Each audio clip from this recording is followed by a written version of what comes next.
ሰላም ጤና ይስጥልኝ። በመላው ዓለም የምትገኙ ወዳጅ ዘመዶቻችን እንደዚሁም በአገር ቤት ያላችሁ ቤተሰቦቻችን እንኳን ለብርሃነ ትንሣኤው በሰላም አደረሳችሁ አደረሰን ማለት እፈልጋለሁ። እንግዲህ ይህ ጊዜ በጣም ከባድ ነው። በተለይ ቤተሰቦቼ ምን አይነት ስሜት ሊሰማቸው እንደሚችል ይገባኛል። የሆነ ሆኖ ግን በአስቸጋሪ ሁኔታ ውስጥ ሆናችሁ ረጅም ጊዜ በምትሰቃዩበት መንገድ ከመሰቃየት የእናንተን ሸክም በተወሰነ መልኩ ለመቀነስ ያለኝ ምርጫ ከሀገር ወጥቶ በተወሰነ መሬት ላይ ባለው የትግል እንቅስቃሴ እኩል ባይሆንም ግን በተወሰነ መልኩ ሀሳብ አስተያየቶችን የትግል ተሳትፎ ለማድረግ አመቺ ሁኔታ ስለሚሆን መውጣቱ የግድ ሆኖብኝ በመውጣቴ ምናልባትም ስሜታችሁ ሊገባኝ ይችላል። ባለሁበት ቦታ ሆኜ እንኳን አደረሳችሁ ለማለት እፈልጋለሁ። በመላው ዓለም የምትገኙ የክርስትና እምነት ተከታዮችን እንደዚሁ ለጌታችን ለመድኃኒታችን ለኢየሱስ ክርስቶስ ብርሃነ ትንሣኤው እንኳን በሰላም አደረሳችሁ። ሀሳብ አስተያየት በመስጠት በስልክም በተለያየ መልኩ ሀሳባችሁን የገለጻችሁልኝ ድጋፋችሁን የገለጻችሁልኝ አይዞ ያላችሁ ወገኖቼ ሁሉ በጣም ከልብ ነው የማመሰግነው። እኔ ስንታየሁ ቸኮል ነኝ። እንግዲህ ከሀገር ቤት የወጣሁት መጋቢት አጋማሽ ነው። ከመጋቢት ወር አጋማሽ በኋላ በስደት ዓለም ውስጥ ነው ያለሁት። ዝርዝሩን እመጣበታለሁ። የሆነ ሆኖ ወደ ስደት ከመውጣቴ በፊትም የታሰበበት እና የታቀደበት ሳይሆን ረጅም ጊዜ ከራሴ ጋር ስነጋገርበትና ሲያስጨንቀኝ የነበሩ ነገሮች በመጨረሻ ላይ ድምዳሜ ለመያዝ ያስገድደኝ ሁኔታ ብዙ ምክንያቶች አሉ። እንግዲህ እንደምታውቁት በኢትዮጵያ ፖለቲካ ውስጥ ስንታየሁ ቸኮል መቼም የእስር ቤት ዜና ከሆነ ውሎ የሰነበተ ጉዳይ ነው። አንዳንድ ሰዎች ምናልባት የሚታሰሩት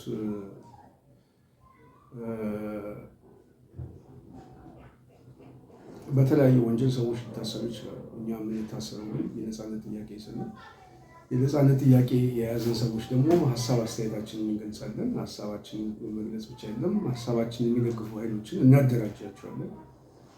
ስለዚህ አገዛዙ በዋናነት ይህንን የፖለቲካ ማዕቀፍ አይፈልግም። ሁለተኛ የመጣበትን መንፈስ አይደለም። የተለየ ሀሳብ ያላቸውን ሰዎች በዋናነት ማጥቃት ሲፈልግ የሚያጠቃው በሁለት ምክንያት ነው። አንደኛው እስር ቤት ነው፣ ሁለተኛው ፖሊስ ነው።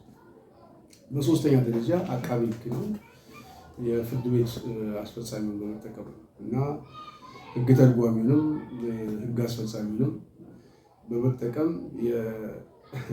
ከፍተኛ የሆነ የአፈና ስራ የሚሰራ የአገዛዙ ስርዓት በዋናነት የተለየ ሀሳብ በኢትዮጵያ ውስጥ ተንጸባርቆ ይሄ ሀሳብ ገዢ ሆነው ህዝቡ ተንቀሳቅሶ የዚህ ሀሳብ ባለቤት እንዳይሆን ከመፈለግ የመጣ እንደሆነ ይገባኛል። ስለዚህ በዚህ ምክንያት ላለፉት ረጅም ዓመታት ማለት በሚቻል ደረጃ ከፍተኛ የሆነ ዋጋ ስንከፍል እና በዚህም ምክንያት እንደምታውቁት እኔ በተለየ ምክንያት የጥቃት ሰለባ ስሆን ቆይቻለሁ። ለአብነት እንኳን መጥቀስ ብንችል እንግዲህ የሰኔ 16 ሰላማዊ ሰልፍ እንደምታውቁት በኢትዮጵያ ውስጥ ከተዘጋጀ በኋላ የሰኔ 16 ህዝባዊ ሰልፍ ዋነኛ ምክንያቱ አብይ አህመድ ወደ ስልጣን ስለመጣ አይደለም። ህዝቡ የወጣው የሰኔ 16ን እንቅስቃሴ ሲደግፉ የነበሩ በተቃውሞ ጎራ ውስጥ ያሉ ሰዎች ስለነበሩ ይሄ የማይካዳቀል ምናልባትም ሰኔ 16ን እዛው በኢህአዴግ ውስጥ ያሉት ከአዲስ አበባና ከምናምን የተደራጀ የ1 ለ5 የካቢኔ አባላት አዘጋጅተውት ቢሆን ኖሮ ያ ሰላማዊ ሰልፍ አይሳካም። ቢሳካ እንኳን የሚሳካው የቀበሌ ሰላማዊ ሰልፍ ነው። ከዚህ በፊት እንደተለመደው በመኪና ጭኖ የሚያመጧቸው ሰላማዊ ሰልፍ ነው እንጂ ህዝባዊ የሆነ አብዮት፣ ህዝባዊ የሆነ ንቅናቄ አይፈጠርም። ህዝባዊ የሆነ ንቅናቄ እንዲፈጠር ምክንያት የሆነው አብይ ሳይሆን አዘጋጆቹ ናቸው። ይህ ፋክት ነው። ስለዚህ የአብይ መምጣት አይደለም ህዝቡ የወጣው። ህዝቡ ያመነው ያዘጋጁት ሰዎች አምኖ የወጣ ህዝብ ነው። እነዛ ያዘጋጁትን ሰዎች ደግሞ ህዝቡ የሚመዝናቸው ሚዛን አለ፣ የፖለቲካ ሚዛን አለ።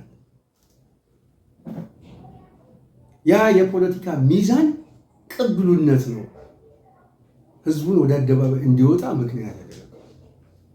ሁለተኛ ነገር አዘጋጆቹ ሲቀሰቅሱት የነበረው ሲያደራጁት የነበረው ሚና ነው። ይህንን መካድ ያስፈልጋል። በዋናነት የሰኔ 16 ሰላማዊ ሰልፍን በሀሳብ ብቻ አይደለም በአደረጃጀት ጭምር ሲያስተባብል የነበረው ዋነኛ ማስተር ማይንዱ ስንታየው፣ ያዘጋጁትም ሰዎች እዛ አካባቢ ያሉ ሰዎች ጠንቅቀው የሚያውቁት ነው፣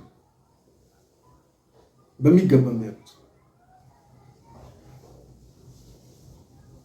ለምንድን ነው ያዘጋጃችሁት? እሱ ሌላ ጥያቄ ነው።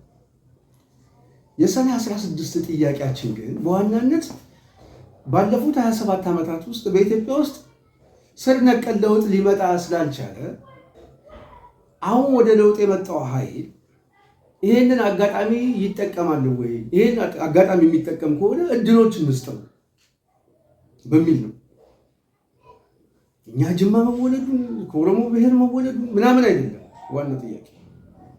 ሰፋ አድርገን ግን ያሰብነው ለዛ እድል እንስጠው፣ አይዘጋበት። የግድ የተቃዋሚ ኃይል ከዛ ውስጥ የወጣ ብቻ አይደለም፣ ከውስጥም የወጣ ኃይል ካለ በኢትዮጵያ ውስጥ አዲስ የሆነ የፖለቲካ ምዕራፍ የሚከፍት ከሆነ ለምን እድል አይሰጠው የሚል ሰፊ የሆነ ሀሳብ ነው። ይህንም በቀንነት የታሰበ ሀሳብ ነው። ሳቦታጅ ሊያደርገው ይችላል፣ አገዛዙ ባህሪው ይሄ አይፈቅድለትም የሚለው ግምገማ ግን ነበረ። ለዛ ግምገማችን ግን ምንድን ነው መውጫ መንገዳችን ነው። መውጫ መንገዳችን አገዛዙ የአጭር ጊዜ ድጋፍ እንስጠው። ሰላማዊ ሰልፉ የተወለደው በዚህ ምክንያት ነው። የአጭር ጊዜ ድጋፍ ይሰጠው፣ ምልክቶችን የሚያሳይ ከሆነ ሰዩ፣ ምልክቶችን የማያሳይ ግን ከሆነ ግን ይሄ ስርዓት በሁለት እግሩ የሚቆም ከሆነ ነገ ጠዋት ይዞ ሊመጣ የሚችለው የጥፋት መንገድ ነው፣ ስለዚህ እንታገለዋለን የሚል ግምገማ ነበር።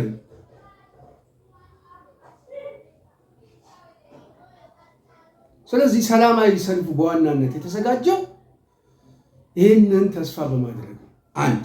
ሁለተኛ ሰላማዊ ሰልፉ ህዝቡ እንዲወጣ ያደረገው ያዘጋጁት ሰዎችን ህዝቡ የሚገመግምበት የፖለቲካ ሰርተፊኬት የሰጣቸው ሰርተፊኬት ስላለ ነው፣ መታመን ስላለ ነው። ክሬዲት አላቸው።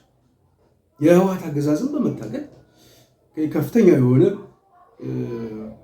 ችግሮችና መከራዎችን እየተቀበልን በዛ ሂደት ውስጥ ማለፋችን ህዝቡ ስለሚያውቅ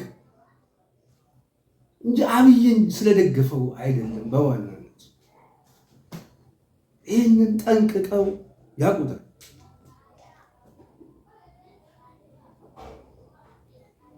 በዋናነት ይሄንን ካዘጋጀን በኋላ የሰላማዊ ሰልፍ እንቅስቃሴ አገዛዙ በሚጠብቀው እንቅስቃሴ በላይ ሆኖ ስላገኘው የዚህ አስተባባሪ ወይም ማስተር ማይንድ የሚባለው የትኩረት አቅጣጫ ማዕከል ሆነዋል። አንድ። ሁለተኛ ይህ አገዛዝ ወደ ስልጣን ከመጣ በኋላ በዋናነት የአምስቱ የኦሮሚያ ኃይሎች አደባባይ ላይ ወጥተው መግለጫ በተለይ አዲስ አበባን አስመልክተው ከዚህ በኋላ አዲስ አበባን እንጠቀልላለን የሚል አዋጅ በመግለጫ ሲያሰሙ በቡራዩ አካባቢ ዘርን መሰረት ያደረገ ጭፍጨፋ፣ ሌሊት በየቤታቸው እየገቡ የተፈጠረው ጭፍጨፋ፣ በሱሉልታ የነበረው ዘር ተኮር የሆነ ቤት ማፈናቀል፣ ግድያ፣ በተለያዩ ኦሮሚያ ክልል ላይ የተፈጠረው ግድያ፣ አሳሳቢ የሆነ ሁኔታ በተለይ ታርጌት የተደረገ ማንነት ተኮር የሆነ አማራን ጥቃት ውስጥ የሚከት የደቡብ ማህበረሰብን ጥቃት ውስጥ የሚከት እንቅስቃሴ ስለነበረ ይሄ እንቅስቃሴ ወደፊት እያደገ የሚመጣ ከሆነ ስርዓቱ በተለይ የዜጎቹን ሰላም መጠበቅ የማይችል ከሆነ ይሄ ስርዓት ሳቦታጅ ነው። ስለዚህ በሁለት እግሩ ከዚህ በኋላ የሚቆም ከሆነ ነገ ጠዋት አደገኛ ነው። ፍጹም አምባገነን የሆነ ስርዓት ነው የሚሆነው። ምን መሆን አለበት? በተለይ አዲስ አበባን አስመልክቶ በአዲስ አበባ ጉዳይ ላይ የነቃ ተሳትፎ ማድረግ አለብን የሚል እንቅስቃሴ ውስጥ ነው የገባሁት። የምታስታውሱት ከሆነ በአዲስ አበባ ላይ የሶስት ልጆች ተሰባስበን የተቃውሞ ሰልፍ ለማዘጋጀት እንቅስቃሴ ነበር። እንደውም አስታውሳለሁ አንድ አሌክስ ሸገር የሚባል ልጅ እና አንድ ልጅ ነበር። የአዲስ አበባ ፖሊስ ኮሚሽን በመግለጫ የከለከለው እንጂ 2011 ዓመተ ምህረት ባላደራው ከመመስረቱ በፊት በአዲስ አበባ ጉዳይ ላይ ሌላ አደረጃጀት ፈጥረን አዲስ አበባ ላይ ሌላ ዲሞንስትሬሽን ለመፍጠር እንቅስቃሴ ነበር። በተለይ የቡራዩ አካባቢ የነበረው ጭፍጨፋን አስመልክቶ በወቅቱ የጠቅላይ አቃቢ ሕግ ምክትል የነበሩት ሽሮ ሜዳ አካባቢ 5 የአዲስ አበባ ወጣቶች ከተገደሉ በኋላ የሰጡት መልስ እጅግ ስላንገበገበ ሁኔታው በፍጥነት መቀየር አለበት የሚል እንቅስቃሴ በአዲስ አበባ ውስጥ የአደረጃጀት ስራ ስንሰራ ቆይተናል። ባላደራው ከመምጣቱ በፊት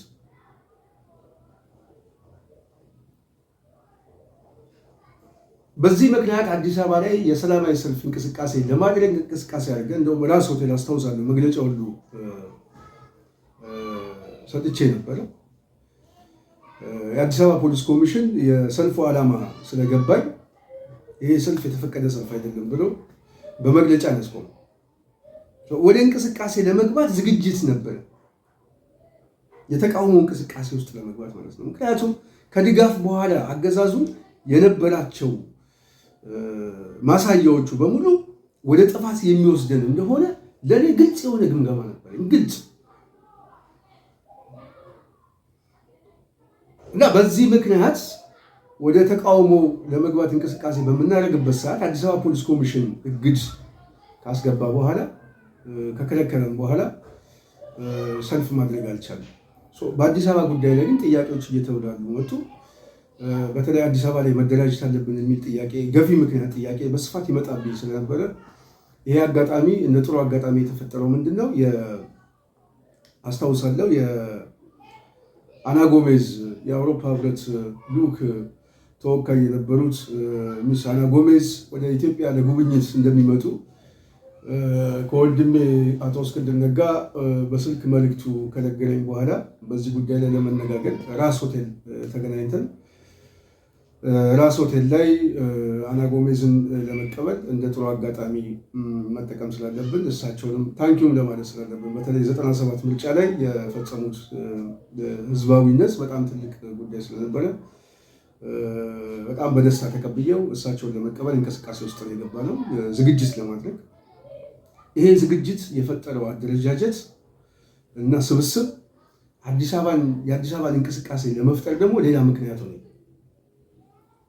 ስለዚህ በአዲስ አበባ ጉዳይ ላይ አደረጃጀት ብንፈጥር በጣም የተሻለ ነው። ምክንያቱም አዲስ አበባ ከዚህ በኋላ እንደ ወልቃይት ነው፣ አዲስ አበባ እንደ ራያ ነው መሆን ያለባት። እጣ ፈንቷ ይሄ ነው።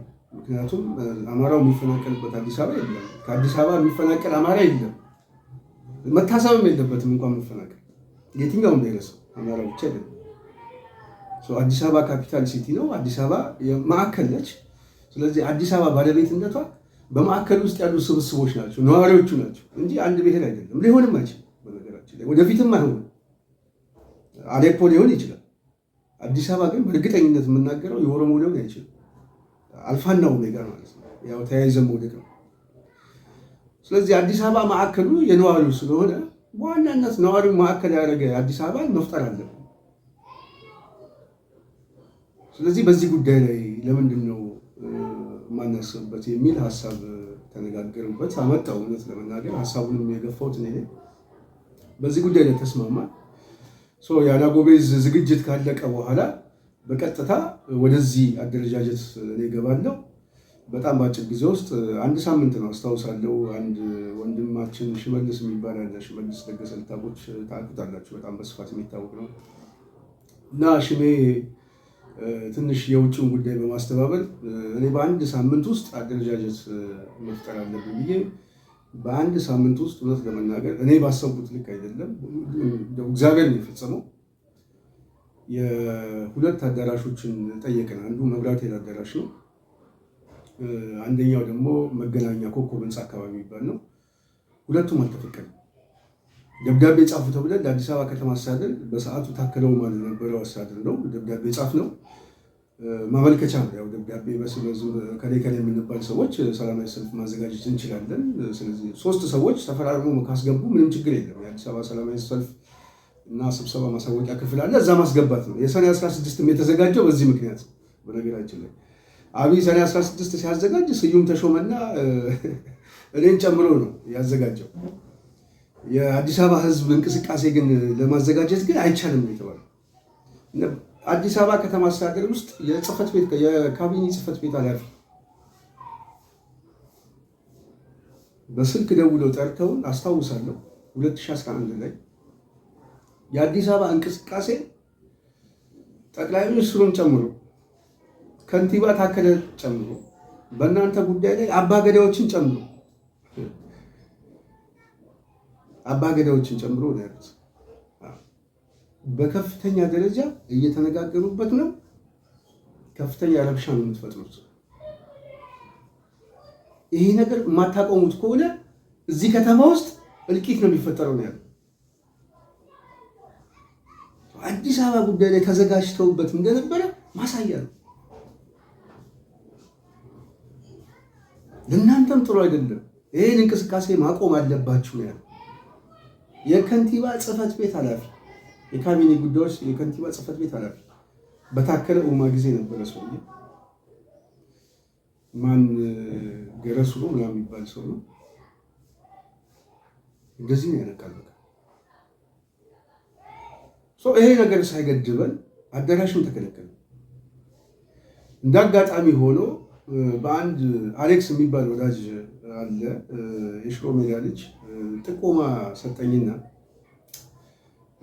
ባላደራው ባልደራስ የሚባል አዳራሽ እዚህ ሲግናል አካባቢ የምታውቁት ነው። እዛ አካባቢ ላይ ያለምንም እንትን ዝም ብለህ አዳራሽ መከራየት ስለምችል እስቲ እዛ ሄደህ ኮንታክት አድርጋለኝ። እዛ ሄድኩኝ። እውነት ለመናገር ተሳካልኝ። የግማሽ ቀብድ ክፍያ ከከፈልም በኋላ ትኬቱን ከያዝም በኋላ አዳራሹን ሊከለክሉ አልቻሉም። ምክንያቱም አጣብቂኝ ውስጥ ገቡ። እኛ ማስታወቂያውን ቶሎ ብለን ቀድመን ካምፔን እናደርግባቸው አጣብቂኝ ውስጥ ገቡ በሁለት ምክንያት። በሰዓቱ አዳራሹን ሊከለክሉት ደስ ባላቸው፣ ግን ለውጥ መጣ የተባለው የለውጥ ኃይል ደግሞ ፈተና ውስጥ ይገባል። ገና ከወዲሁ በይፋ ትኬት ተቆርጦ አዳራሽ የተከራየን አዳራሽ አይቻልም ስብሰባ አታደርጉ ማለት ሂደቱ ስለማይፈቅድለት የማይፈልገውን ነገር ተገዶ ጽዋው እንዲጨልጠው ነው። የአዲስ አበባ ጉዳይ በባላደራው አዳራሽ ውስጥ እንዲዋለድ ነው። በአዲስ አበባ ታሪክ ውስጥ ብቻ አይደለም፣ በሀገር አቀፍ ታሪክ ውስጥ የአዳራሽ ስብሰባ ሚኒመም በ30,000 ሰው ስብሰባ ተደርጎ አይታወቅም። ሰላማዊ ሰልፍ ነው።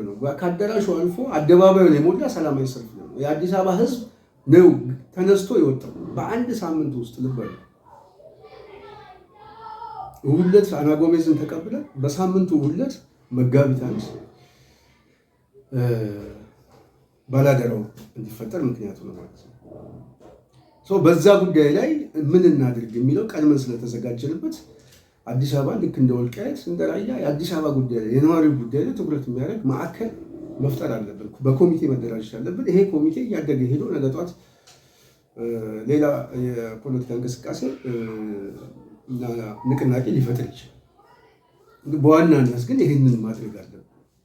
ነዋሪውን የከተማውን ነዋሪ ማዳን አለብን። ከተማውን ማዳን አለብን የሚል ግምገማ ነው። ትክክለኛ ግምገማ ነው እና ይህንን ካሳካም በኋላ አገዛዙ አይን ውስጥ ገባ። አሁን ዋናው ይህንን ልናገር የፈለግኩት ምንድን ነው፣ ስንታየው ለምንድን ነው የእስር ሰለባ የሆነው የሚል በጣም በተደጋጋሚ ጊዜ አስብ ነበር። መጨረሻ ላይ ከውስጥም የመጣልኝ እዚህ በተለይ እስር ቤት ውስጥ አንዳንድ የምናውቃቸው ከዚህ ከካቢኔ ውስጥም ከምንም እየታሰሩ የወጡ ሰዎች በጣም ፉል የሆነ መረጃ እንዳገኘሁት አንዱ አይን ውስጥ የገባህበት ምክንያት የሰኔ 16 እና የባላደራው እንቅስቃሴ በአጠቃላይ ፖለቲካና አደረጃጀት እንቅስቃሴው በስንታየው ቸኮል ጀርባ የተሸከመ ነው። ስለዚህ እሱን ማስቀረት ድርጅቱንም ፖለቲካ እንቅስቃሴውንም መግደል እንችላለን የሚል ግምገማ አላቸው። ትክክል ናቸው፣ ትክክል አይደለም ሌላ ጉዳይ። ሚዛኑ ለእናንተ ነው የምትሆነው። ግን ሁኔታው ግን የሚያሳየው ግን ይሄ። ለዚህ እንደውም ጥሩ ምሳሌ የሚሰጣችሁ ሰኔ 15 እኔ ባህር ዳር ቀድሜ ነበረ እዛ ዝግጅት ለማድረግ እውነት ለመናገር ያንን ዝግጅትም ለመዘጋጀት የሄድኩት ቀድሜ ነው የሄድኩት። ባህር ዳር ቀድሜ ነው የሄድኩት። እንደውም ዝግጅቱን ልናዘጋጀ የነበረው ሰኔ 10 ነው። ጥዬ የመጣሁት ሆን ብዬ ነው ጥዬ የመጣሁት። ሁሉም ሰው ምናልባት እዛ ባላደራ ውስጥ ያሉ ሰዎች የምናውቀው ስለነበረ ማለት ነው። ጥዬ የመጣሁበት ምክንያት ምንድን ነው ከተባለ ሰኔ 10 ላይ የአማራን ሕዝብ በትንሿ ስታዲየም ሰብስበን የተቃውሞ እንቅስቃሴ ማሳየት እንችላለን፣ ችግር የለውም። ሰኔ 16 ግን አብይ አህመድ እንደ ሌጋሲ ሊጠቀምበት ነው። ለውጡ የመጣ አንደኛ ዓመት ሁለተኛ ዓመት እያለ እንደ ሌጋሲ ሊጠቀምበት ስለሆነ የሰኔ 16ን ሌጋሲ የአማራ ሕዝብ የፖለቲካ ጥያቄው እንደተነጠለ ከአገዛዙ እንደተነጠለ ለማሳየት ሰኔ 16ን ሪፈርድ አድርገን የአዲስ አበባውን እንቅስቃሴ ባህር ዳር ላይ መድገም አለብን የሚል ግምገማ ስለነበረ ፖለቲካዊ ግምገማ። ይህን ደግሞ በተጨባጭ እናሳካው ነበር። ያው የተፈጠረው ችግር በጣም የሚያሳዝን ነው። ሁላችንም ማዝነናል፣ ደንግጠናል። ሀሳቡ ግን የመጣው ግን የአማራ ሕዝብ በአብይ አገዛዝ ተስፋ እንደቆረጠ በቃኝ እንዳለ ማሳየት የፈለግነው የአዲስ አበባውን እንቅስቃሴ ባህር ዳር ላይ ልንወስድ ነው።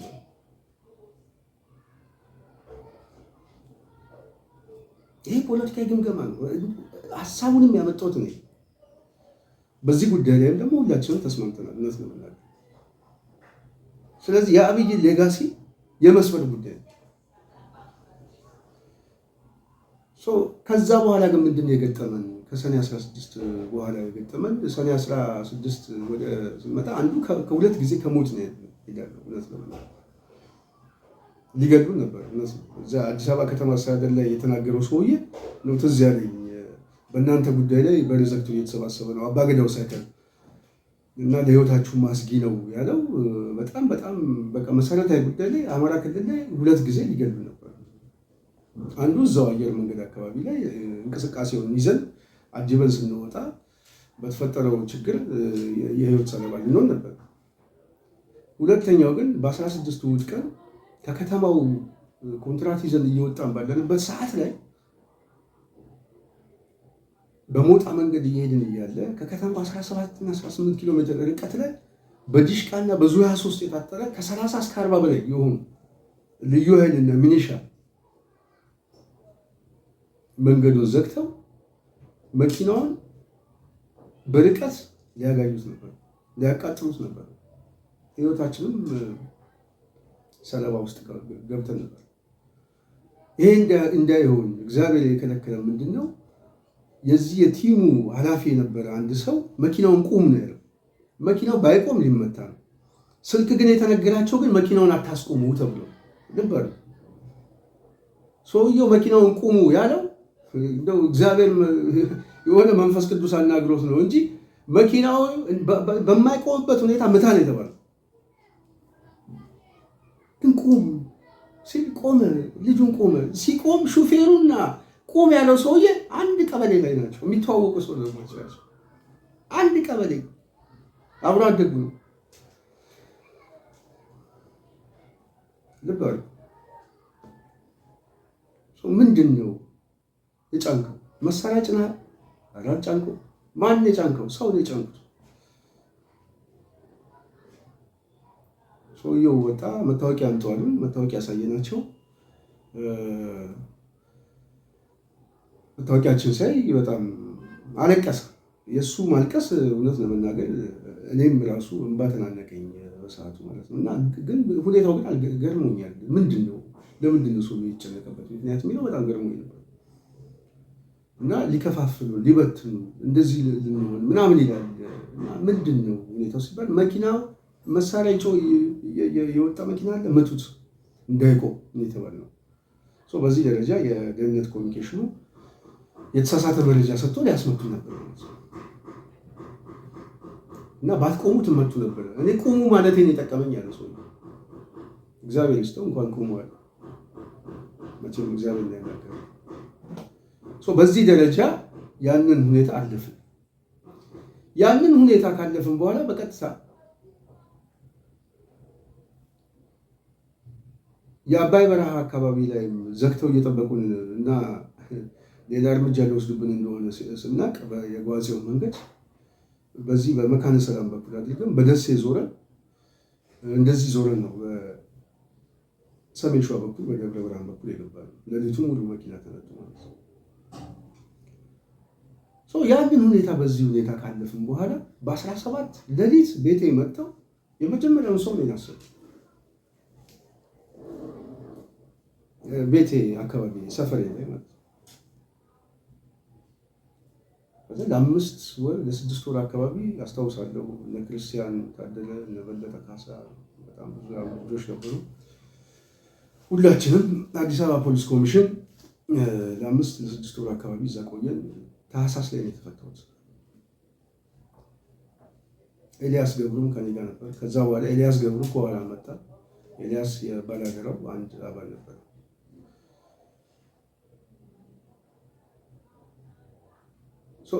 ከዛ በኋላ ምንድነው የተፈጠረው? የባላደራው እንቅስቃሴ በተወሰነ ደረጃ ለማኮላሸት ነው የተፈለገው። ምክንያቱም አደረጃጀቱን አዲስ አበባ ላይ ያለውን እንቅስቃሴ ምናምን ኔትወርኩን መምታት ነው የተፈለገው። ዋናው የኔን ማሰር የተፈለገው ከእንቅስቃሴው ጀርባ ያለውን ዋነኛው ሞተር መምታት ከቻለን ሌላውን ነገር ቀላል ነው የሚል ነገር ነው።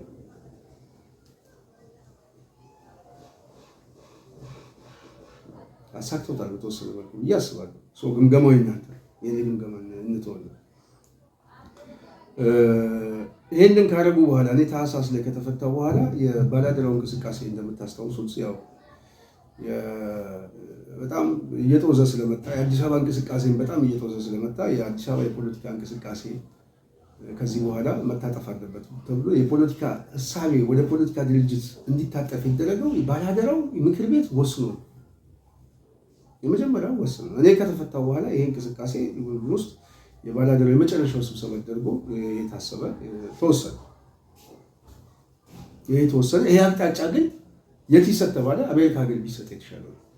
አዲስ አበባ ላይ ሳይሆን አሜሪካ ሀገር አቅጣጫ ይሰጥ። ምክንያቱም አዲስ አበባ ላይ ስብሰባ አድርገን የአዲስ አበባን ሕዝብ ከዚህ በኋላ ሲቪክ የሆነ እንቅስቃሴ ውስጥ ገብተን ይሄንን ፕሮሞት እያደረግን ማንቀሳቀስ አንችልም። ስለዚህ ከአዲስ አበባ ወደ ውጭ መውጣት አለብን። ምክንያቱም የአንድ ሳንቲም ሁለት ግልባጭ ነው። አዲስ አበባ ሕዝብ በተዘዋዋሪ ቤተሰቡ ነው እዛው ያለው። ስለዚህ አንዱ ወደዛ እንዲሄድ ምክንያት የሆነው በዚህ ምክንያት ነው። አቅጣጫው ከዛ እንዲመጣ። ሁለተኛ ከዚህ በኋላ እኛም ልንያዝ እንችላለን። እኛ ከተያዝም በኋላ ምንድን ነው የምንሆነው?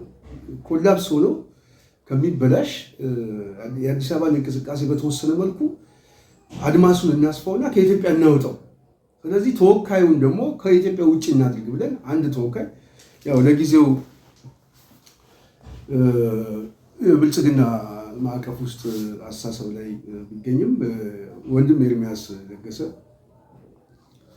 በዋናነት እዛ ውስጥ እንዲገባ የተደረገበት ዋነኛው ምክንያት ይሄ ነው። ምክንያቱም እዚህ ያለው የውስጥ ኃይል የሚታሰርና የሚታፈን ከሆነ ውጪ ያሉ ኃይሎች ደግሞ እንቅስቃሴውን በተወሰነ መልኩ መሬት ላይ ካለው እኩል ጉልበት ባይኖራቸውም ግን ሀሳቡ ግን እንዳይሞት ያግዙናል የሚል ግምገማ ስለነበረ ኦኬ። ከዛ በኋላ ምንድን ነው የተፈጠረው ከተባለ ያው የፖለቲካ ድርጅት ከተፈጠረ በኋላ ኦልሞስት የአደረጃጀት ስራው እንዳይሰራ ኮላፕስ ላይ ያደረገው አንዱ በውስጥ በኩል ኃይል አደራጅተው የመጡት፣ ሁለተኛ በውጭ በኩል ያለውን እንቅስቃሴ ደግሞ መምታት ነው፣ አታክ ማለት ነው። በውጭ በኩል ያለውን እንቅስቃሴ አታክ ማለት በዋናነት አሁንም ማስተር ማይንድ ብሎ የሚያስቡትን ሰዎች ማጥቃት፣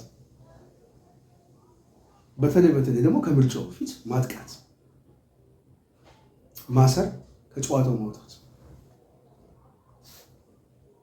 የሚፈልጉትን ሰው ደግሞ ወደፊት አምጥተው በድርጅት ውስጥ በተለያዩ እንቅስቃሴ ውስጥ በማስገባት በተለይ በፓርቲ ውስጥ የነበረውን እንቅስቃሴ ሳቦታጅ የሚያደርግ የአደረጃጀት የፋይናንስ የምናምን ነገሮችን ሳቦታጅ አድርጎ በውጤት ደረጃ ተሸናፊ የሚሆን ሊደርሺፕ መፍጠር ፖለቲካ ስራ ነበር ሲሰራ። ስለዚህ እኔ በቀጥታ ታህሳስ ላይ ከእስር ከወጣሁ በኋላ ኦልሞስት ከታህሳስ 5 ወር ሰኔ ላይ የድርጅቱ ሰዎች ሁለታችንም አቶ እስክንድርም እኔ የሰኔ 16 ሰኔ 24 አጫሉ አርቲስት አጫሉ ሰኔ 22 አርቲስት አጫሉ ሁንዴሳ ሞት ተከትሎ ሰኔ 24 ላይ ወደ እስር ቤት አስገቡ። 1 ዓመት ከ6 ወር ከነ ጀዋር ጋር ባላንስ በማድረግ ያው የጀዋር ኩርፊያን በእኛ ላይ የጦስ ዶሮ በማድረግ 1 ዓመት ከ6 ወር እንድንታሰረው ነው። 6 ወር ታስሬ ከወጣሁ በ5 ወር 1 ዓመት ከ6 ወር ታስረን 1 ዓመት ከ6 ወር ታስረን ከወጣን በኋላ ደግሞ ድጋሚ በ4 ወር ከእንደገና የገና አካባቢ ላይ ነው የተፈተነው አስታውሳለሁ። ከ4 ወር በኋላ ሚያዝያ ላይ በየ4 ወሩ በየ5 ወሩ ነው ስለተከፈተ ባህር ዳር ላይ ታሰሩ። እዛ ደግሞ የሄድኩበት ለራሱ ምክንያት ነበር። ኦልሞስት የራሱ የሆነ የፖለቲካ ስራ ለመስራት ነው። ምናልባትም እዛ ሆኜ ባልያዝስ ብዬ ሳስብ አላውቅም። ግን አሁን መሬት ላይ ካሉ ኃይሎች ጋር ወይ ይገኛለሁ ወይ በህይወት አለው። ሀሳቡ ግን እንደዛ ነበር። ባልያዝ አልመጣም። የፋኖ ወንድሞቻችንን መከላከል ዝግጅትም እያደረጉ ነበር። ምናልባት በመረጃ ደረጃ ወይ እሱን ከግምት አስገብተው ሊቀላቀል ይችላል የሚል ግምገማ ምናልባት ኖሯቸው እንደሆነ አይዶን ነው አላውቅም። ግን አመጣጤ በዋናነት ግን ለመመለስም አልነበረም። ምክንያቱም አገር ቤት ላይ ሌላ ችግሮች ስለነበሩ ከቻልክ ከወንድሞቼ ጋር እዛው እቀላቀላለሁ የሚል ሀሳቦች ነበሩ። ግን ተቀደምኩ። እዛ ደግሞ ከታሰርኩ በኋላ እንደምታዩት ባህር ዳር 1ኛ ፖሊስ ጣቢያ በጣም በአስቸጋሪ ሁኔታ፣ ከዛ በኋላ 7 ዓመት፣ ከዛ በኋላ በአዲስ አበባ በፕሌን አምጥተው አዲስ አበባ ፖሊስ ፌደራል ፖሊስ ማዕከላዊ፣ አዲስ አበባ ፖሊስ ኮሚሽን፣ ከዛ አውጥተው ከእንደገና ቡራዩ የተለያየ ፖሊስ ጣቢያ ላይ ለ5 ወር አካባቢ እስር ቤት ውስጥ ነበር። ባሳምነው ጊዜ ወደ 6 ወር አካባቢ ታሰረ። 1 ዓመት ከ6 ወር በላይ ታሰረ። ድጋሜ ደግሞ አሁን በዚህ 5 ወር አካባቢ ታሰረ። ስለዚህ እስር ቤት ነው ህይወቴን እያበላሸ ያለው ማለት ነው። እስር ቤት ነው ህይወቴን እድሜዎቼን እየፈጀሁት ያለው። አገዛዙ በዋናነት የጥቃት ሰለባ ያደረገው ስንታየሁ ቸኮሌ ለምንድን ነው የሚል በጣም በጣም ሰፊ የሆነ አስጨናቂ ሁኔታ ነበር። ለምንድን ነው እና መልስ ያገኘሁት መጨረሻ ላይ የ1 ዓመት እስር ታስረን አሁን በቅርብ ጊዜ ከወጣን በኋላ አንድ መልስ አገኘሁ። ለጊዜው ስሙን ማንነቱን መጥቀስ አስፈላጊ አይደለም። በዋናነት የጥቃት ሰለባ የሆንክበት ዋነኛው ምክንያት የሰኔ 16 እና ባልደራስ ላይ የነበረው ባላደራው ላይ የነበረው እንቅስቃሴ ዋነኛው ሰው እሱ ነው።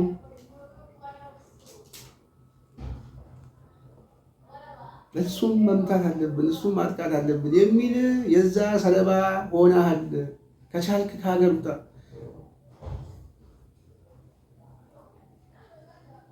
እንጂ በህይወትም ላትኖር ትችላለህ።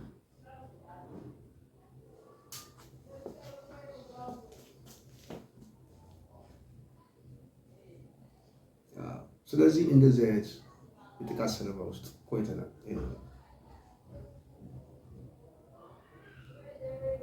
ስለዚህ በዚህ ምክንያት የተፈጠረብን ጫና ምክንያት ከሀገር ለመውጣት አስቻይ ሁኔታ በቂ ሁኔታ አለ የለም የሚለውን ፍርዱን ልናንተ ነው። ምክንያቱም አንድም ሰው ተነስቶ ከሀገር ይሰደዳል። ስንታየው በኢትዮጵያ ፖለቲካ ውስጥ ላለፉት 25 ዓመታት በሰላማዊ ትግል በጣም አምዶ የህወሓትን አገዛዝም በመታገል ዝዋይ እና ሸዋሮቢት የተለያዩ የስቃይ ካምፖችን ሁሉ ሳይበግረን ያንን አገዛዝ ስንታገል ቆይተናል። ኦልሞስት ባለፉት 7 ዓመታትም በተመሳሳይ ነበር ሀሳባችን። በእኔ ደረጃ ያለ አገር ቤት ውስጥ የሚታገል ሰው ተስፋ ከቆረጠ ሌላ ሰው ይችለዋል ወይ የሚለው ግምገማ እኔ እንጂ አላውቅም።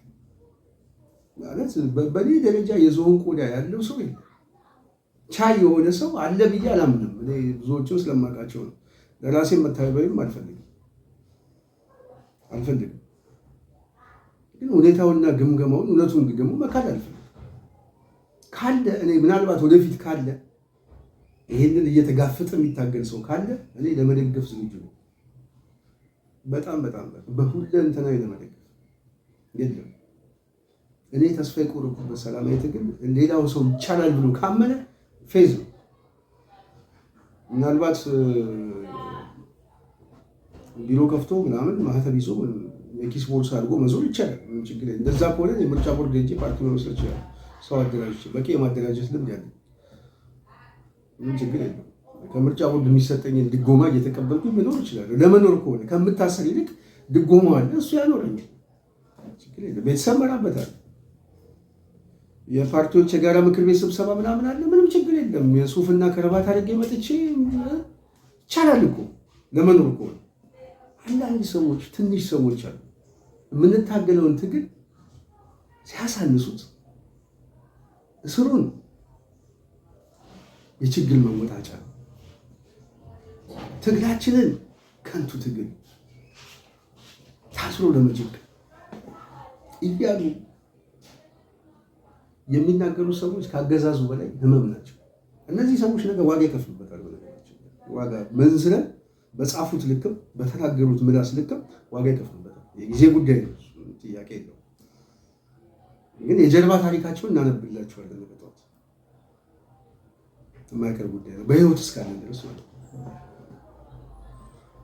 እና ለዛ ደግሞ ያገናኛል የሚል ነገር ነው ማስተላለፍ የምፈልገው፣ ምንም ችግር ስለሌለ ማለት ነው። በህይወት ብቻ ያቆያል። በዚህ ደረጃ የሚናገሩ ሰዎች አሉ። ትግል ማለት ምን ማለት ነው? ሰላማዊ ትግል ውስጥ ያለ ትግል እንቅስቃሴ የሚያደርጉ ሰዎች መገለጫቸው ምንድን ነው? ዋጋቸው ምንድን ነው? በምንከፍለው ልክ የተሰጠ ክሬዲት አለ ነው? ዋጋ አለ ነው ወይ? እንደውም ሲጎዱን የነበሩ ሰዎች ካገዛዙ እኩል ያልተናነሰ በተመሳሳይ ደረጃ የራሳችን በሀሳብ የተዋደንን የምንለው ሰዎች ራሳቸው ነበረ ሲጎዱ የነበሩት የአመለካከት ሰለባ ሲያደርጉ እና በዚህ መልኩ ነበረ ስንጎዳበት። የድጋፍ መሰረታችን በራሱ በጣም አናሳ ማለት ትግል ሁለት መልኮች አሉት። አንዱ አስተሳሰብ ነው። ልንታገልበት የምንችለው ማዕቀፍ ነው። ምንድን ነው? ለምንድን ነው ወደ ትግል የገባሁት የሚለው እሳቤ ነው ትግል። ሁለተኛው ከትግሉ የሚቀዳ ጓዳው ያለነት። ሶስተኛው የተግባር እንቅስቃሴ ነው። ሶስቱም በተወሰነ ደረጃ ማለት በሚችልበት ደረጃ ላይ ፍጹም ደካሞች ነው። ፍጹም በዚህ ደረጃ የትግል ማዕቀፍ ስላልነበረ ጥቂት ሰዎች በጣም የተራዘመ ዋጋ ይከፍላሉ። ጥቂት ሰዎች የህይወትና የአካል ዋጋ ይከፍላሉ። ቤተሰቦቻቸውን ያሳቅላሉ። የተወሰኑ ሰዎች ደግሞ በጣም እንደ ቄንጥ አድርገውት ትግላችንን ሲያራክሱት ይታያል። በአዲስ አበባ እንቅስቃሴ ላይ የሚታየው ያ ነው። ስለዚህ የመጀመሪያው እንቅስቃሴ አንዱ አደረጃጀቱና በዋናነት የፖለቲካ እንቅስቃሴ የሚመራ ሰዎችን ማዳከም ነው። ሁለተኛው ግን ካራክተርና አሴሲኔሽን የስብዕና ገደላ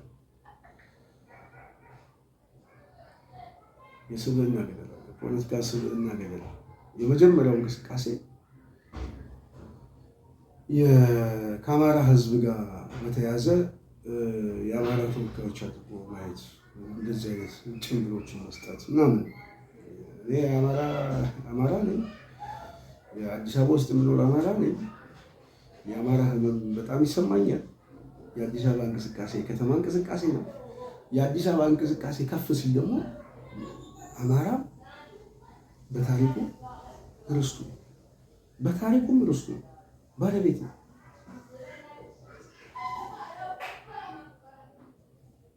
ይሄ ማለት ግን ሌሎቹ ባለቤት አይደሉም ማለት አይደለም። ሌላውም ባለቤት ነው። ባለቤቱን ውጣ የሚል ባለቤት ግን ሊፈጠር አይችልም። እኔ ነኝ ባለቤቱ አንተ ባለቤት አይደለም ውጣ የሚል የፖለቲካ አመለካከት አንቀበለውም። ተያይዘን እንወድቃለን። ይህንን ለማድረግ የግድ ማንነታችን መገለጥ የለበትም። ፍትሐዊ እንቅስቃሴ አይደለም። ይህንን በማለት የሚከፈል ዋጋ ነበር ሲከፈል ነበር። ይህንን ዋጋ ስንከፍል የነበረው ደግሞ ዛሬ ማሳያ በመላው አዲስ አበባ ላይ የኮሪደር ልማት የምናምን እየተባለ ዲሞግራፊውን ለመቀየር የከተሜውን ነዋሪ በዋናነት ያሰፋፈሩን ለመቀየር የደረገው እንቅስቃሴ በሙሉ አዲስ አበባ ውስጥ ያለውን እንቅስቃሴ አዲስ አበባ ውስጥ ያለውን ማጆሪቲ ፖፑሌሽን ነቅሎ በማውጣት የአንድ ብሔር ተወካይ የአንድ ብሔር ከተማ ለማድረግ ነው። ዛሬ በየከተማው ሪል ስቴት እየተገነባ የሚታደለውና የሚሸጠው ለአንድ አካባቢ ሰዎች ናቸው። እናውቃለን። የኮንስትራክሽኑ ባለቤት ይታወቃል። እዛ ውስጥ እየተገዛ የሚገባው እንቅስቃሴ ይታወቃል። የከተማ አስተዳደሩ በአዲስ አበባ ውስጥ የማዕድ ማጋራት የሚባል አለ። ማዕድ ማጋራት በኢትዮጵያ ውስጥ ብሔር ተኮር ነው። በነገራችን ላይ ጉርሻ በብሔር ነው የሚሰጠው። ይህንን ስንቶቻችሁ እንደምታውቁ አናውቅም። አዳነሽ ዘንቢል ይዛ የምትሰጠው የብሔር ኮታ ተመርጦ ነው። እኔ ማንኛውም ነገር ላይ የትኛውም ተቋማት ላይ የብሔር ኮታ ተገኝቶ ይሄ የሚያሳየው ምንድን ነው? በከተማ ውስጥ ያለውን ቢሮክራሲ 60% የአማራ ተወላጅ ቢሮክራሲ ያለ ነው የሚሉት። እሱን ማጆሪቲ መንቀል አለብን ነው። አሁንም እኮ 60% የሚሉት እኮ የቀበሌ ዘበኛውን ጨምሮ የክላሰር የሚሸከመው ምናምን ነው እንጂ በዋናነት እኮ በየቀበሌ ውስጥ ብትሄዱ በየወረዳ ውስጥ ብትሄዱ አስፈጻሚ አካል የፖለቲካ አስፈጻሚ አካል ኦህዴድ ከኦሮሞ ሊቃን ነው። ከተለያየ ቦታ እየተመደበ ከቡራዮ ተመድቦ አዲስ አበባ ላይ የተመደበ ሰው አካል እዚህ አዲስ አበባ አንድ ወረዳ ላይ የስራ አስፈጻሚ ኮሚቴ ነበር ሰው ማለት ነው። ቡራዮ ነው። እንደውም የቡራዮ ውስጥ ከዚህ በፊትም ባለስልጣን ነበር። ልደታ አካባቢ ብትሄዱ በአስተርጓሚ የሚሰራ ስራ አስፈጻሚ ኮሚቴ ነበር። ይህንን እዛ አካባቢ ያለውን ሰው ሄዳችሁ ብትጠይቁት በደንብ መረጃ ይነግራችኋል። ስለዚህ የአንድ አካባቢ መገለጫ አድርጎ አዲስ አበባ ለመውሰድ የነበራቸው ፍላጎት እንቅፋት የሆነባቸው የእኛ እንቅስቃሴ እንደሆነ ማሳያ ነው። እንቅፋት የሆነባቸው ደግሞ በዋናነት እዛ ውስጥ ደግሞ ስንታቸው ነው። ይህን ግምገማ አይደለም ነገራቸው፣ እነሱ ግምገማ ነው። ፍርዱን ለእናንተ ነው። ስለዚህ በዚህ ሁኔታ ነበር የተራዘመ ዋጋ ስንከፍል የነበረው። በዚህ የተራዘመ ዋጋ ውስጥ ደግሞ ከዋጋችን በላይ ሲያቆስሉ የነበሩት በዙሪያችን የነበሩ ሰዎች ናቸው።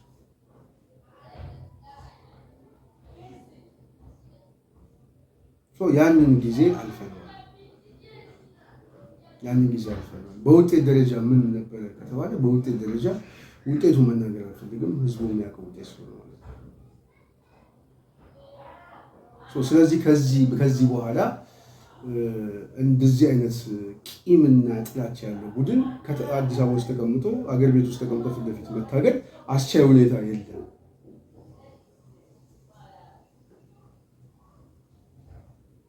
ቅድም እንዳልኳችሁ ነው።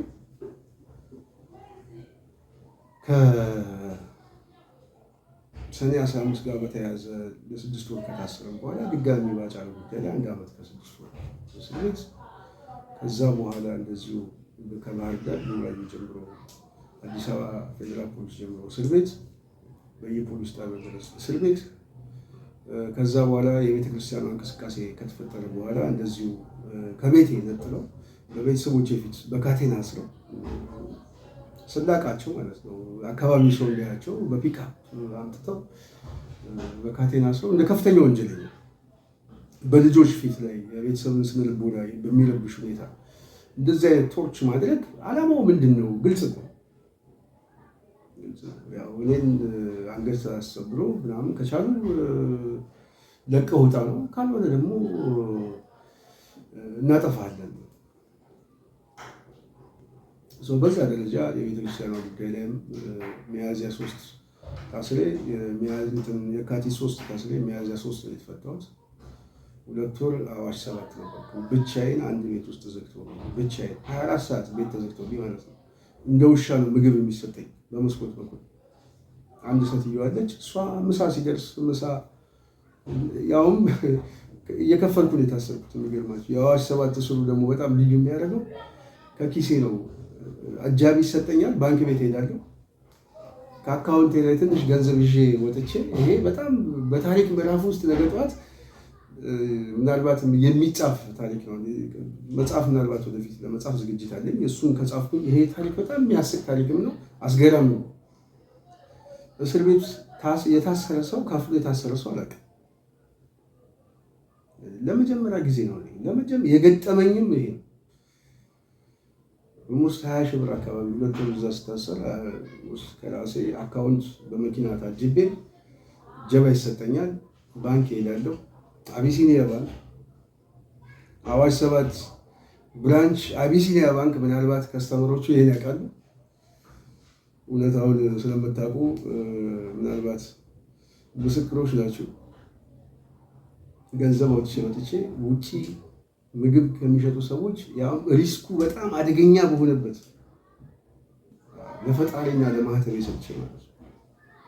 ሌላ ምንም ማለት ውሃም የገዛን የምንጠጣበት ከፍለን የምንታሰርበት እስር ቤት የሚያስገባ አዋሽ 7 ነው። 2 ወር እዛ አንገላቶ ከጨረሱ በኋላ አንድ ክስ ከሰውን በ10 ሺህ ብር አስወጡ።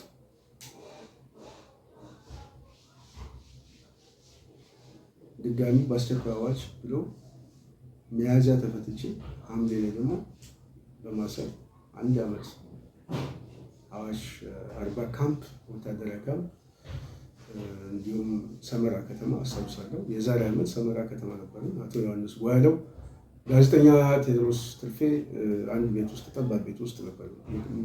በዛን ሰዓት የምታስታውሱት ከሆነ የአቶ ክርስቲያን እና የአቶ ዮሐንስ ጓያለው ፎቶ ወጥቶ ነበር እና ከዛ ፎቶ መውጣት ጋር በተያያዘ ያው እስር ቤት ውስጥ በተወሰነ መልኩ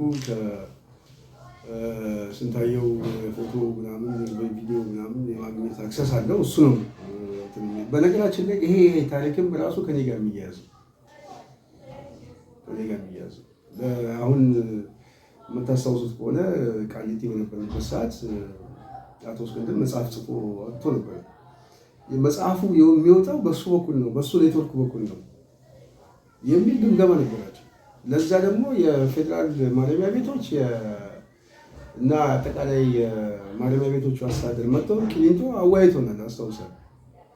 ከዚህ ቤት ውስጥ ወረቀት እየወጣ ነው፣ ጽሁፍ እየወጣ ነው፣ ማን ነው የሚያወጣው የሚል አይናቸው ደም ለብሶ የሚመጣው እኔ ጋር ነበር።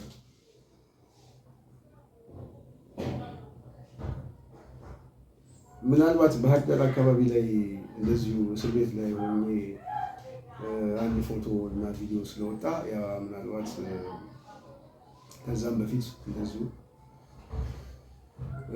እንደዚህ አይነት ነገሮች ስላሉ ከዛ ጋር የተያያዘ ምናልባት ከዛም በፊት ያ እንኳን ከዚህ በኋላ ነው። ከዛ በፊት ግን እንደዚህ አይነት ታሪኮች ስለነበሩ ከዛ ጋር የተያያዘ ልምድ ይመስለኛል እና በዛ ምክንያት ከፎቶ መውጣት ጋር በተያያዘ እነሱ ናቸው በዋናነት የሚል ግምገማ ስለነበራቸው እኛን ከሌላው ለመለየት ከአዋሽ 40 ካምፕ ከጓደኞቻችን ከወንድሞቻችን ነጥለው ሰመራ ከተማ 3 ሰዎችን ወስደው ለብቻ በር ዘግተው 1 ወር እንድናሳልፍ ነው።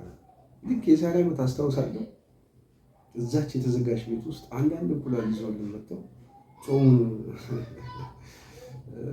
እንድንፈታ ምክንያት የሆነበት ጊዜ ነበር እና ዛሬ ደግሞ በስደት ላይ ሆኜ ውስጥ ርቄ ይህንን ታሪክ ለመናገር በቅቻለሁ። የእግዚአብሔር ጸጋ ነው። እግዚአብሔር እናመሰግናለሁ። ከኔ ጋር የነበሩ ሰዎች እስካሁንም አልተፈቱም እና በጣም አዝናለሁ። እንዲፈቱ በማንነታቸው እስር ቤት ውስጥ የወደቁ ወንድሞቼ እህቶቼ ሁሉ ከየትኛው ጊዜ በላይ ድምፅ ሆኜ ሀሳብ አስተያየታቸውን ከመግለጽ ወደኋላ ግን ይህን ቃል ይገባለሁ። የመጣሁበት ዋነኛ ምክንያት ግፍና መከራቸውን ስለማቅ ድምፅ ከመሆን ወደኋላ ነው። ይህንን በዋናነት በረጅሙ ልናገር የፈለኩት ምንድነው፣ በተደጋጋሚ ጊዜ በማደርገው ፕሮግራሞች ላይ ብዙ ታሪኮችን አጋራቸዋለሁ። ግን አሁን የመጣሁበት ስንታየው ለምንድን ነው የጥቃት ሰለባ የሆነው የሚለው ግምገማ ከሰኔ 16ቱና ከባለደራስ አደረጃጀት ጋር የተያያዘ ነው። ፖለቲካዊ እንቅስቃሴ ጋር የተያያዘ ግምገማ አላቸው። ይሄ ግምገማ ደግሞ የውስጥ የራሳቸው ግምገማ ነው። የግድያ ሙከራ እስከ ማድረግ ደርሰዋል። አልሳካ ብሎ ነው የፈጣሪ ጸጋ ስላለ አልሳካ ስላላቸው እንጂ ተደጋጋሚ 3 ጊዜ 4 ጊዜ ሙከራ ነው እና ያንን ጊዜ አልፈናል። ያንን ጊዜ እስካለፍን በኋላ አሁን ከምትሰደድ ይልቅ አንድ ጥያቄ ይመጣልኝ ነው። ለምንድን ነው ወደ አማራ ክልል ወደ ወንድሞች ጋር ሄደ ፋኖን ከፋኖ ጋር የማትንቀሳቀሰው የሚል ጥያቄዎች አሉ። እንግዲህ በዋናነት የኔ ግምገማ 2 አይነት ግምገማ ነው። ቅድም እንዳልኳቸው አንደኛው መስራት አልችልም፣ ሀገር ቤት ውስጥ ተቀምጬ መታገል አልችልም። አሁን በመደበኛ ፍርድ ቤት ላይ ከሀገር ቤት ባለሁበት ሁኔታ ላይ 2 መደበኛ ክስ ላይ ነበርኩ። አደባባይ ላይ አላወጣሁትም። አንደኛው መጋቢት 24 ነው፣ አንደኛው ግንቦት 4 ነው። ግንቦት 4 ያለው አንደኛ ጸረ ሽብር ወንጀል ችሎትም በ30 ሺህ፣ ያኛው አንደኛ ልዩ ወንጀል ችሎት በ30 ሺህ ወጥቷል። የኮምፒውተር ጥላቻ ቅስቀሳ ነው አንደኛው ሽብር። አንደኛው ላይ ጥፋተኛ ብሎኛል። አንደኛው ባለፈው መጋቢት 24 መቅረብ ስላልቻልኩኝ ተይዞ ይቅረብ ተብዬ የጸጥታ ኃይሉ ምናምን አዲስ ቤቴ ድረስ 2 ጊዜ እንደመጡ ከቤተሰብ መረጃዎችን ሰምቻለሁ። ከዚህ በፊቱ ቀላል አይደለም። ከዚህ በኋላ ስንታየውን አንቆ ወደ እስር ቤት ማምጣት አይቻልም። የሚቻልበት ምዕራፍ የተዘጋ ይመስለኛል። ከተቻለም ችግር የለውም፣ ችግር ስለሌለው ማለት ነው። ስለዚህ የግንቦት 4ቱ ጥፋተኛ ተብዬ መከላከያ ማስረጃ እንዳቀርብ የመጨረሻ ቀጠሮ ተሰጠ። ስለዚህ አገር ቤት መቀመጥ አንዱ ሀሳባችንን መግለጽ አልችልም። ስለዚህ የሀሳብ እስረኛ ነው። ቤቴን ብቀመጥ እስረኛ ነኝ፣ የህሊና እስረኛ ነኝ። ስጋዬን የተፈታው እንጂ ሀሳቤ አልተፈታም፣ እስር ቤት ነው ያለው። ሁለተኛ ብንቀሳቀስ ደግሞ በዚህኛው መዝገብ ደግሞ ድጋሚ ደግሞ ሊያስገቡ ደግሞ ዝግጅት ያለው። ስለዚህ ምንድን ነው አማራጫችን የሚለውን በደንብ ለመፈተሽ እድሎች ነበሩ። ነፍሴ በጣም የምትፈልገው ከወንድሞቼ ጋር ሄጄ ድንጋይ ላይ ተኝቼ ህዝቡን ታግዬ ባታግል በጣም ደስ ይለኛል። በተለይ ደግሞ በጣም ብዙ ወንድሞቼ እስር ቤት ውስጥ ያሉ ልጆች፣ የማውቃቸው ልጆች፣ በተለይ በፖለቲካው በምናምን በጣም ብዙ ኦሪየንቴሽን የምንሰጣቸው ልጆች የኔን በጣም መምጣት በጉጉት ይፈልጋሉ። አውቃለሁ። በጣም ብዙዎቹ ደግሞ ተስፋ አድርገውም ነበር። አውቃለሁ። ስሜታቸውን ደግሞ ይገባል። አጠገባቸው ጋር መሆኑና ያ የምታውቁትን በእስር ቤት ውስጥ በምናምን የምታውቁትን ወንድማቸውን ፖለቲካዊ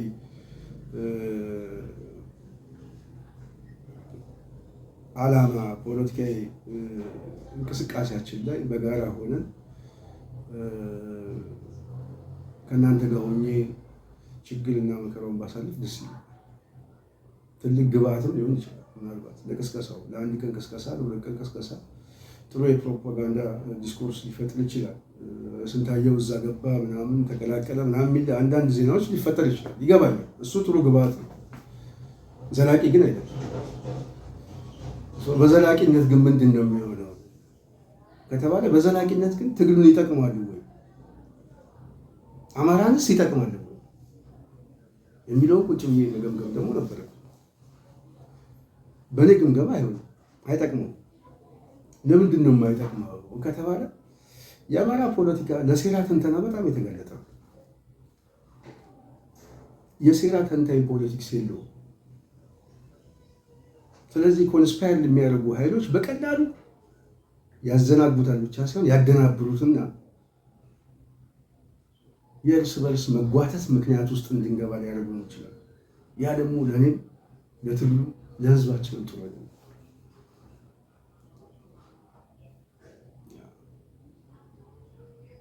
ስንታየው እንደዚህ ነው፣ እንደዚህ ሆኖ ነው፣ በዚህ መጥቶ ነው፣ እንትና እንደዚህ አድርጎት ነው፣ ምናምን አድርጎት ነው፣ ተጠንቀቁ፣ እንደዚህ ነው የሚለው ነገር ትግሉ ላይ ውሃ ይከልስበታል።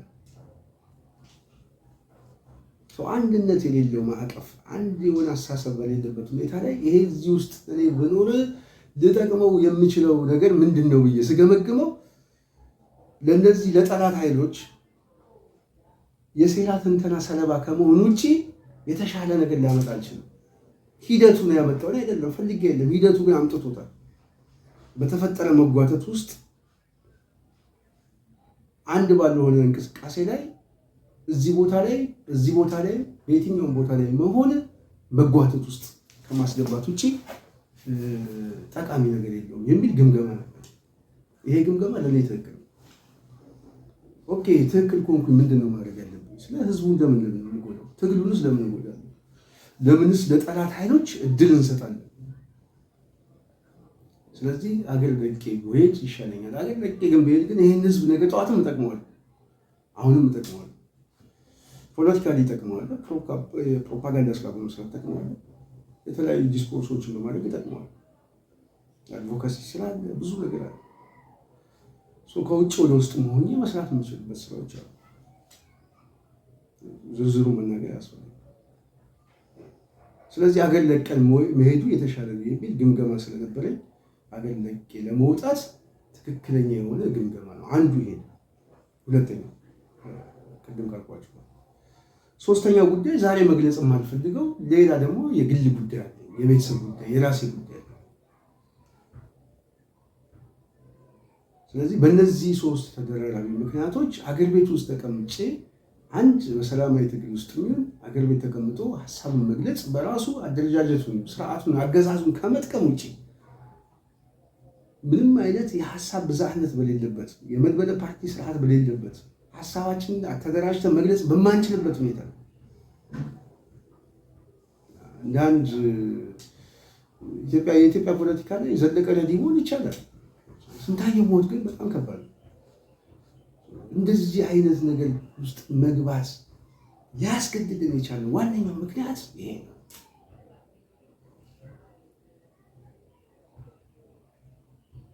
ስለዚህ ማህተም ይዞ ከሚዞር ፖለቲከኛ እርባና ቢስ የሆነ ፖለቲከኛ ይልቅ ምናልባትም ጠብ ያለ ስራ ሰርቶ አገር ጥሎ የሚሰደድ ፖለቲከኛ የተሻለ ነው። የተሻለ ነው። ስለዚህ የሀገር ቤት እንቅስቃሴው የማይቻል ሁኔታ ተፈጥሯል።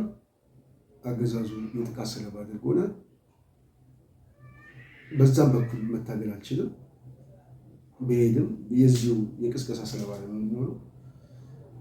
በሌላ በኩል ደግሞ የራሴ ፐርሰናል ጉዳዮች አሉ። እነዚህ ሁኔታዎች ተደራርበው ለስደት በር ተከፍቷል። ብቸኛ ምርጫም ሆኖ ለማለት ነው። በጣም በሰፊው የመጣሁበት ይመስለኛል። ግን ነገ ጠዋት ከዚህም በኋላ ምናልባት በደጋግሞ በማድረጋቸው እንቅስቃሴዎች ላይ ሀሳብ አስተያየቶቼን በተለያየ መልኩ መግለጽ እፈልጋለሁ። ሌላው በዚህ ትግል ውስጥ ከዚህ በኋላ በቀጣይ በማድረጋቸው እንቅስቃሴ ውስጥ በተቻለ አቅም በጣም ህዝቡንም ማደራምነው በተለይ የፖለቲካ ሊቃኑን በየትኛውም ሳይድ ላይ እኔ የመጓተት እንትን ውስጥ እንዳታስገቡኝ አደራ ብዬ ነው የምጠይቀው። እኔ ያደግኩበትም የፖለቲካ ልምድና ባህሌም በተቻለ አቅም ከቤቴ ከልጆቼ በአጠቃላይ አፈናቅሎ ወደ ስደት ያመጣኝ ኃይል ላይ ብቻ ትኩረት ያደረገ የትግል ማዕቀፍ ነው ሊከተል የምችለው። በዚህና በዚህ ላይ ብቻ አጋርነታችሁን እንድትሰጡኝ በተሻለ አቅም በታላቅ አክብሮት ጥሪ ማቅረብ እፈልጋለሁ። ነገ ጠዋትም ወደ ትግል ስመጣ በስፋት የትኩረት ማዕከል ማድረገው እዚህ ኃይል ላይ ብቻ ስለሆነ የአዲስ አበባ ጉዳይ ላይ በስፋት የምንሰራበት ጉዳይ ነው። በተሻለ አቅም የአዲስ አበባ ወጣቶችን በየትኛውም ቦታ ላይ የአደረጃጀት ስራ የመስራት እና የፖለቲካ ስራ የመስራት የማንቃት ስራ የመስራት ኃላፊነት አለብን። እሱ ላይ በስፋት እመጣበታለሁ። ከዛም ውጪ እንደዚሁ የአማራ ኮሚኒቲ ላይ በተለያዩ ሁኔታዎች ላይ ሀሳብ አስተያየታችንን ከመስጠትም በዘለለ የተለያዩ ምክር ሀሳቦችን አደረጃጀትም ለመፍጠር እንደዚሁ በስፋት ጊዜ ሰጥቼ እሰራበታለሁ።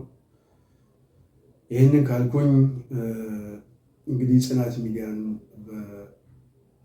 እያበረታታችሁ ሰብስክራይብ በማድረግ ተደራሽ እንድትሆን ሀሳብ አስተያየታችን ላይ ጥያቄያችሁን በመስጠት አጋር እንድትሆኑ በተከታታይ በምናቀርባቸው የትግል ምዕራፎች ላይ ከጎናችን እንድትቆሙ በታላቅ አክብሮት እየጠየኩኝ ምናልባት አንዳንዶቹን ማመስገን የሚችለው አንደኛ የግለሰቦቹ ፈቃድን ሳገኝ፣ ሁለተኛ ነገ ጠዋት ምናልባት ከዚህም የተሻለ ቦታ ላይ ሆኜ ስማቸውን ገልጬ ለምስጋና የማቀርባቸው ሰዎች እንዳሉ ቢገባኝም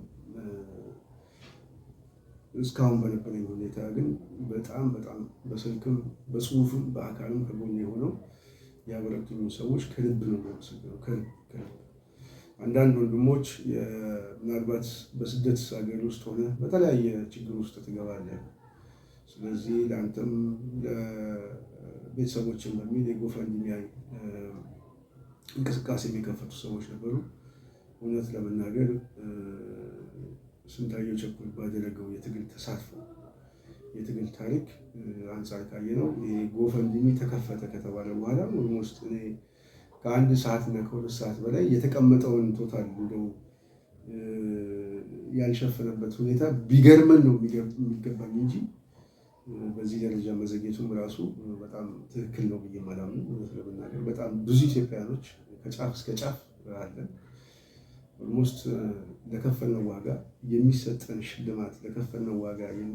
ሽልማት ምስጋና ወይም ደግሞ አክብሮት በዚህ ደረጃም አይደለም ሊሆንም አይችልም ብዬ አስባለሁ ማለት ነው። ምናልባት እና ውስጥ ካለንበት ችግር አኳያ በጣም ሲምፕል ነው። በጣም ትንሿ መዋጮና ትንሿ አበርክቶ ነው ትግል። በነገራችን ላይ ነገ ጠዋት ብዙ ጊዜ ሰዎች ማሰብ ያለባቸው ሰዎች የተለያየ የትግል ምዕራፎች አሉ። አንዱ ህይወት ይከፍላል፣ አንዱ አካል ይከፍላል፣ አንዱ ደግሞ ገንዘብ ይከፍላል፣ አንዱ ሀሳብ ይከፍላል። ትግል የሚባለው ይሄ ነው። እነዚህ ነገሮች ተጨምረው አንድ ላይ ሆነው ነው ወደ ነፃነት የምንሄድ። ስለዚህ ህይወት የሚከፍሉ ሰዎች አሉ። ህይወት ለሚከፍሉ ሰዎች እኩል ልንሆን አንችልም። እኔ አሁን ከእነሱ እኩል ልሆን አልችልም።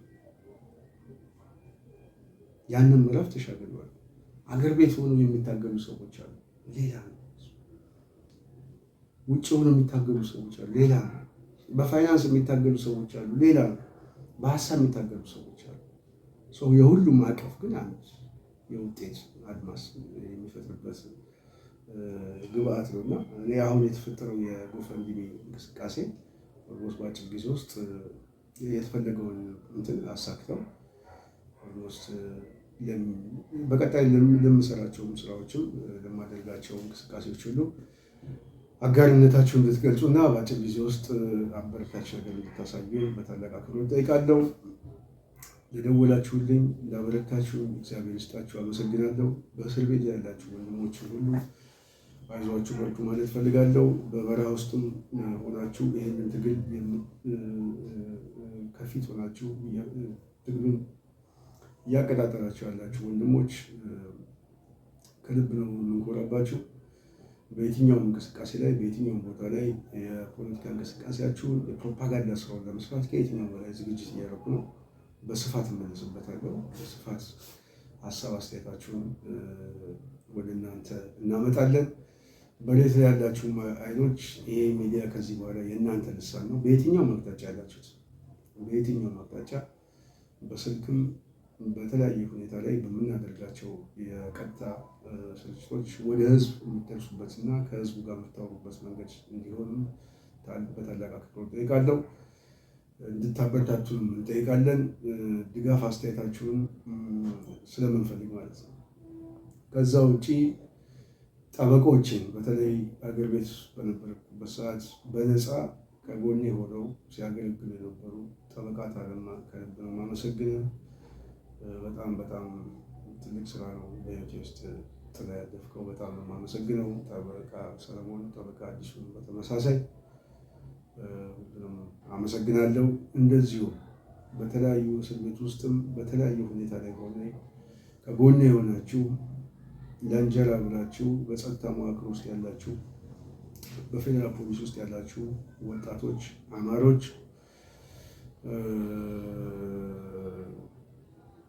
ከልብ ከልብ ነው የምናመሰግነው።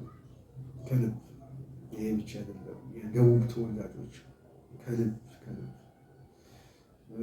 በጣም በጣም በጣም በጣም እና እኔ ማመስገን የሚገባኝ ጊዜ ላይ ደርሰን እናንተን ብናመሰግናችሁ ደስ ይለኛል ብዬ አስባለሁ።